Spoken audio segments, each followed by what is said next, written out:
Hello guys, വെറുമൊരു അച്ചാറിലോ കറികളിലോ ജ്യൂസിലോ ഒതുങ്ങുന്ന ഒന്നല്ല കേട്ടോ ഈ ഒരു ഇരുമ്പമ്പുളി, അതുപോലെ ഓർക്കാപ്പുളി എന്നൊക്കെ പറയും ഞങ്ങളുടെ നാട്ടിൽ. നിങ്ങളുടെ നാട്ടിൽ ഇതിന് വേറെ വല്ല പേരുണ്ടെങ്കിലും ഒന്ന് കമൻറ്റ് ചെയ്യൂ കേട്ടോ. ഞാൻ ഇത് വെച്ചിട്ട് ഒരു ലിക്വിഡ് ഉണ്ടാക്കുകയാണ്. അതിന് വേണ്ടിയിട്ട് നല്ലതുപോലെ അത് ക്ലീൻ ആക്കിയിട്ട് ഒരു കുക്കറിലോട്ട് അതിട്ടു. ഒരു ടീസ്പൂൺ സാൾട്ട് ആഡ് ചെയ്തു. വീട്ടിൽ യൂസ് ചെയ്യുന്ന ഡിഷ് വാഷിൻ്റെ ഒരു ചെറിയൊരു പീസ് അതിലോട്ട് ഇട്ടു. അത് നല്ല പത വരാൻ വേണ്ടിയിട്ടാട്ടോ അങ്ങനെ ഇട്ടത്. പിന്നീട് ഒരു അര ഗ്ലാസ് വെള്ളം ഒഴിച്ചു. ഇനി ഒരു 2-3 വിസിൽ വരുന്നത് വരെ വെയിറ്റ് ചെയ്യാം. ഇതിന് വേണ്ടിയിട്ട് പഴയ കുക്കറാണ് യൂസ് ചെയ്യുന്നത് വെച്ചാൽ അതാണ് കേട്ടോ ഏറ്റവും ബെറ്റർ. കാരണം അതിലെ കറകളെല്ലാം പോവാൻ നല്ലതായിരിക്കും. ഈ ഒരു പുളി നന്നായി വെന്ത് കഴിഞ്ഞാൽ അത് ചൂടാറിയതിന് ശേഷം മിക്സിയുടെ ഒരു ജാറിലിട്ടിട്ട് നല്ലതുപോലെ അരയ്ക്കുക.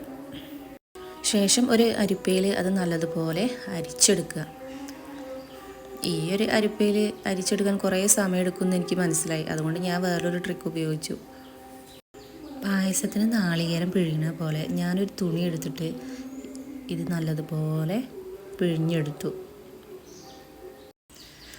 പിഴിഞ്ഞതിന് ശേഷം നമുക്ക് പിഴിഞ്ഞതിന് ശേഷം ഇത്ര കിട്ടിയിട്ടുണ്ട് ഈ ഒരു പാത്രത്തിൽ.